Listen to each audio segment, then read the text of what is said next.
친정은 1년에 한 번만 가. 시어머니가 한 말 충격입니다. 저는 그냥 참았습니다. 그런데 7년 뒤 시아버지가 돌아가시고 처음 맞는 설을 앞두고 시어머니는 제게 또 말씀하셨습니다. 내가 지금까지 너 많이 배려해줬잖아. 이제부터는 친정보다 시댁 위주로 살아. 그 순간 옆에서 밥을 먹던 남편이 숟가락을 탁 내려놓았습니다. 그리고 처음으로 어머니에게 이렇게 말했습니다. 엄마, 그럼 누나도 친정에 1년에 한 번만 오라고 해. 시어머니 얼굴이 굳었습니다. 결혼 7년 동안 웬만한 일에는 어머니에게 싫은 소리 한 번 못하던 남편이었습니다. 그런 남편이 왜 그날 처음으로 자기 어머니에게 맞섰을까요? 이야기는 결혼 첫 해부터 시작됩니다. 저는 남편 하나 믿고 결혼했습니다. 저는 대전에 사는 42살 김지영입니다. 남편과 결혼한 지 올해로 7년째입니다. 저와 남편은 둘 다 직장을 다닙니다. 수입도 비슷했고 결혼할 때도 각자 모은 돈을 합쳤습니다. 누가 더 많이 했네, 누가 덜 했네 따지지 않았습니다. 시댁에서도 친정에서도 집을 사라고 큰 돈을 보태준 적은 없었습니다. 부족한 돈은 대출을 받았고 저희 둘이 열심히 벌어 하나씩 갚았습니다. 지금은 그 빚도 모두 갚았습니다. 그래서 저는 지금도 남편과 결혼한 걸 후회하지 않습니다. 남편은 성실했습니다. 회사와 집밖에 모르는 사람이었고 제가 늦게 퇴근하면 밥을 먼저 차려놓기도 했습니다. 주말이면 청소도 같이 하고 빨래도 같이 했습니다.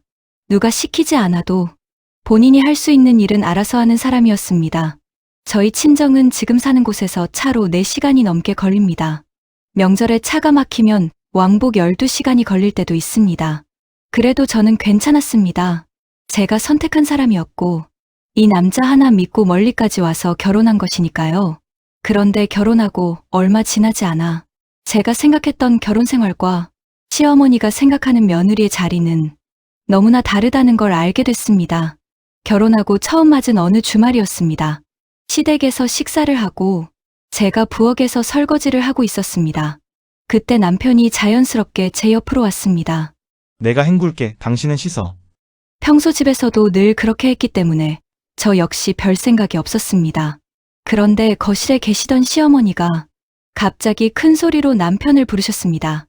야, 너 뭐하니? 남편이 대답했습니다. 설거지요. 그러자 시어머니가 목소리를 높였습니다. 너는 당장 나와. 남편이 웃으며 말했습니다. 엄마, 둘이 하면 금방 끝나. 그 순간 시어머니가 저를 쳐다보며 딱 잘라 말씀하셨습니다. 둘이 있을 때는 내가 모르겠는데 내 앞에서 내 아들 설거지 시키지 마. 저는 손에 들고 있던 접시를 그대로 바라봤습니다. 순간 이런 생각이 들었습니다. 그럼 저는요? 저도 우리 부모님께는 소중한 딸인데요. 남편이 설거지하는 게 그렇게 아까우면 왜 제가 혼자 설거지하는 건 당연한 걸까요? 하지만 저는 아무 말도 하지 않았습니다. 결혼한 지 얼마 되지도 않았는데 처음부터 시어머니와 얼굴을 붉히고 싶지 않았습니다. 그때는 생각했습니다. 어머니가 아들을 너무 예뻐해서 그러시겠지. 그렇게 한 번 넘어갔습니다. 그런데 문제는 그게 한 번으로 끝나지 않았다는 겁니다. 저희 친정은 차로 4시간 거리입니다. 부모님도 일을 하고 계셔서 제가 평일이나 주말마다 쉽게 내려갈 수도 없었습니다. 그래서 결혼 후 친정을 찾는 날은 대부분 설날과 추석이었습니다. 1년에 고작 2번이었습니다. 어느 추석날이었습니다. 시댁에서 먼저 명절을 보내고 다음 날 친정으로 가려고 짐을 챙겼습니다. 그러자 시어머니가 물으셨습니다. 또 친정 가니? 저는 웃으며 대답했습니다. 내 명절 아니면 부모님 뵙기가 힘들어서요. 그랬더니 시어머니가 너무도 아무렇지 않게 말씀하셨습니다. 친정은 1년에 한 번만 가도 되잖니? 저는 처음에 농담인 줄 알았습니다. 그런데 어머니는 웃지 않았습니다. 제가 아무 대답도 하지 못하자 한마디를 더 하셨습니다. 결혼했으면 이제 시댁이 네 집이지? 그 말을 듣는 순간 가슴 한쪽이 쿵 내려앉는 것 같았습니다. 저는 결혼하면 새로운 가족이 하나 더 생기는 거라고 생각했습니다. 그런데 시어머니에게 결혼은 제 가족을 하나 버리고 시댁으로 들어오는 일이었던 걸까요? 더 이해할 수 없었던 건 시누이였습니다. 시누이는 시댁 근처에 살았습니다. 그래서 일주일이 멀다 하고 아이들을 데리고 친정에 왔습니다. 시어머니도 딸이 오는 날이면 얼굴부터 밝아지셨습니다. 우리 딸 왔어? 맛있는 것도 꺼내주시고 집에 갈 때는 반찬도 잔뜩 싸주셨습니다. 저는 그 모습이 싫지 않았습니다. 부모가 자기 딸 보고 싶은 게 당연하다고 생각했으니까요.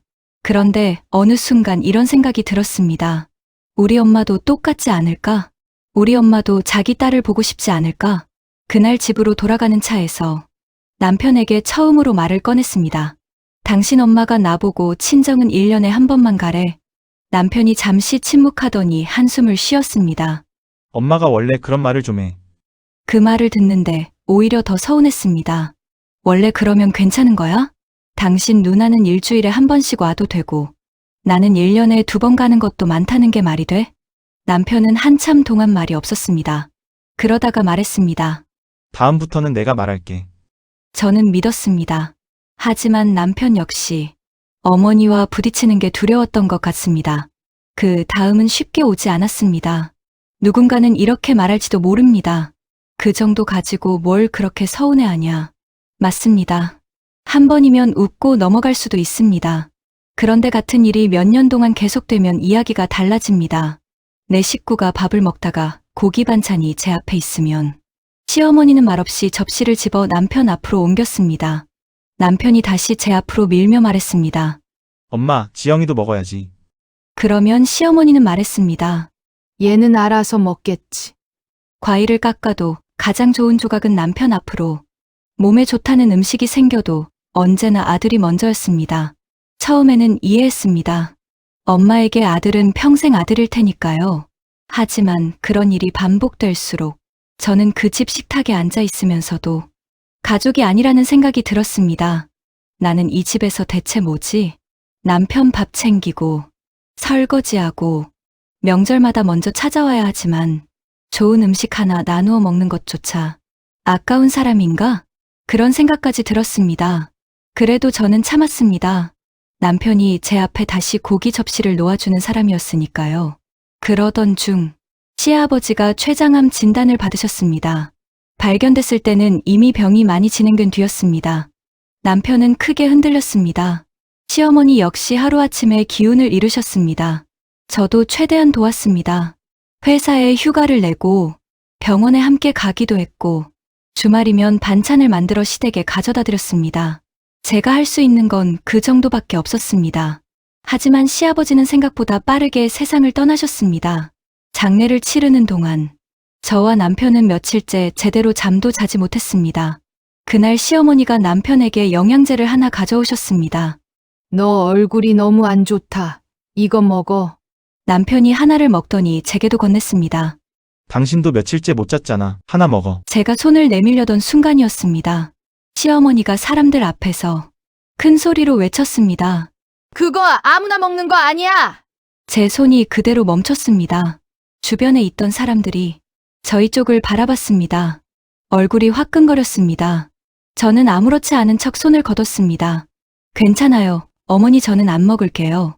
남편이 어머니를 바라보며 뭔가 말하려고 했습니다. 하지만 제가 남편 팔을 잡았습니다. 그냥 넘어가.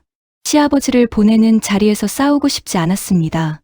그날 밤 장례식장을 나와 차에 탔는데 남편이 한동안 시동을 걸지 않았습니다. 그리고 조용히 말했습니다. 아까 엄마가 너무했어. 저는 놀라 남편을 바라봤습니다. 남편이 고개를 숙였습니다. 당신한테 미안해. 장례식이라 그 자리에서 말을 못했어. 그 말을 듣는데 눈물이 났습니다. 시어머니에게 받은 서러움 때문인지 남편이 제 마음을 알아줬다는 안도감 때문인지 모르겠습니다. 하지만 분명한 건 하나였습니다. 남편도 이제는 어머니의 행동이 잘못됐다는 걸 알고 있었습니다. 그리고 그날 이후 남편도 조금씩 변하기 시작했습니다. 시아버지가 돌아가신 뒤 시어머니는 혼자가 되셨습니다. 저 역시 마음이 많이 쓰였습니다. 남편에게 말했습니다. 어머니한테 전화 자주 해. 갑자기 아버님 돌아가셔서 많이 허전하실 거야. 저도 가끔 전화를 드렸고 반찬도 챙겼습니다.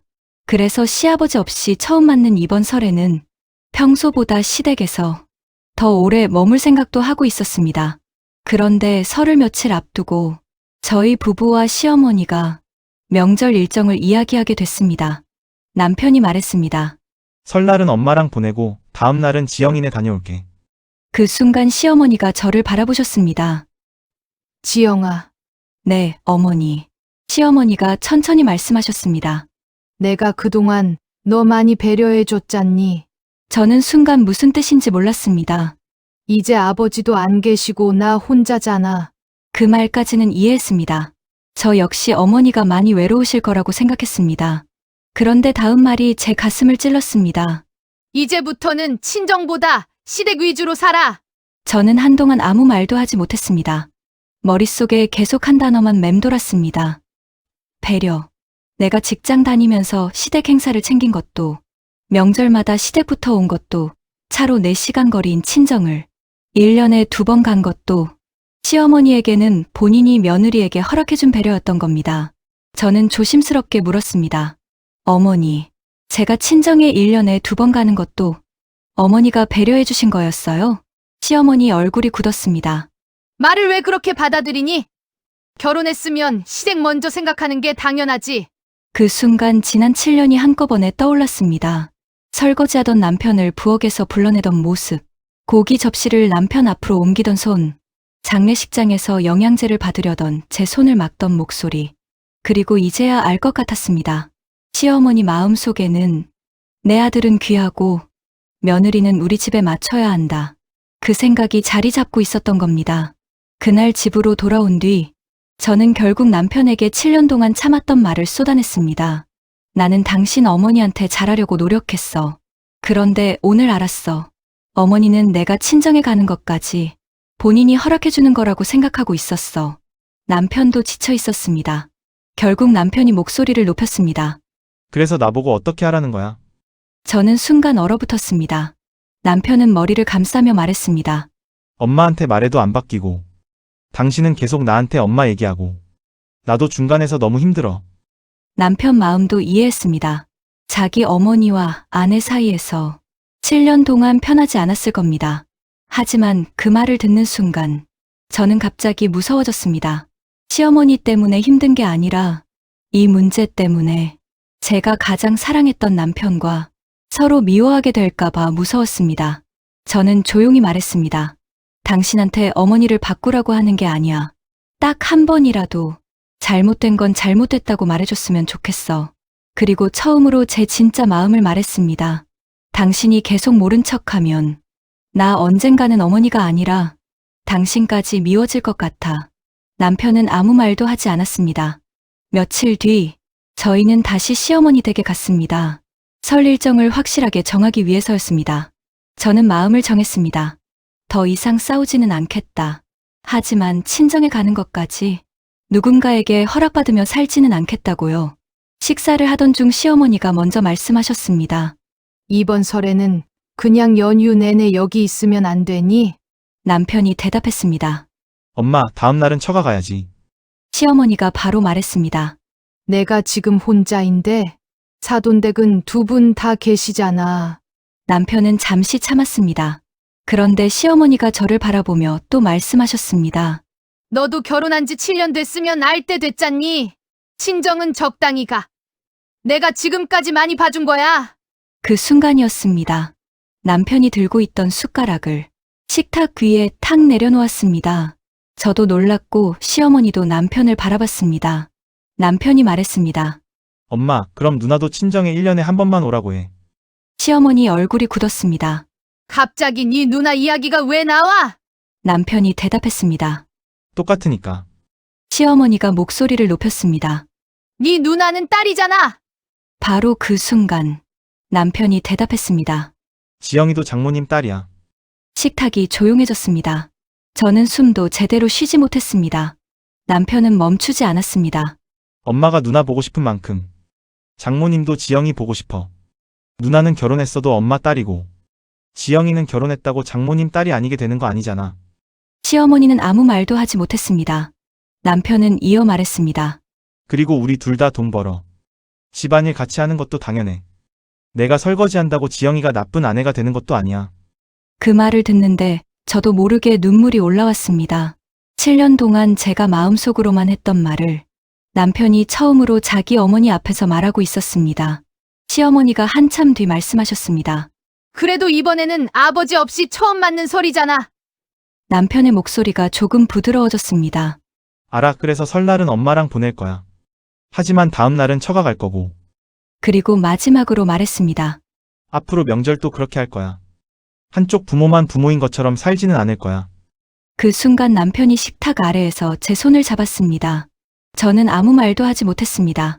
그날 남편이 잡은 제 손은 단순히 제 편을 들었다는 의미가 아니었습니다.